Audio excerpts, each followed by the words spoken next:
नमस्कार सगळ्यांना. श्री स्वामी समर्थ. मी भाग्यश्री. माझ्या आयुष आणि अक्षज या यूट्यूब चॅनलमध्ये तुमचं मनापासून स्वागत करते. आज मी तुमच्यासोबत एक लहान मुलांना आवडणारी रेसिपी शेअर करत आहे. अगदी 5 मिनिटात पटकन होणारी. चला तर आपण रेसिपीला सुरुवात करूयात.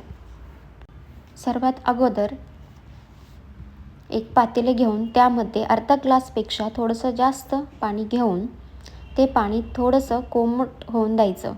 पाणी कोमट झालं की त्यामध्ये भाजलेला, छान तुपात भाजलेला 2.5 चमचे रवा टाकायचा. ते मिश्रण छान हलवून घट्ट होऊ द्यायचं. मिश्रण घट्ट झालं की गॅस बंद करून थोडं थंड होऊ द्यायचं. त्यानंतर एक केळ घेऊन त्याची साल काढून एका डिशमध्ये काट्या चमचने छान मॅश करून घ्यायचं. मॅश करून झालं की त्यात रव्याचं मिश्रण टाकायचं. ते छान मिक्स करून घ्यायचं. मिश्रण छान मिक्स करून झालं की तुम्ही ते बाळाला खायला देऊ शकता.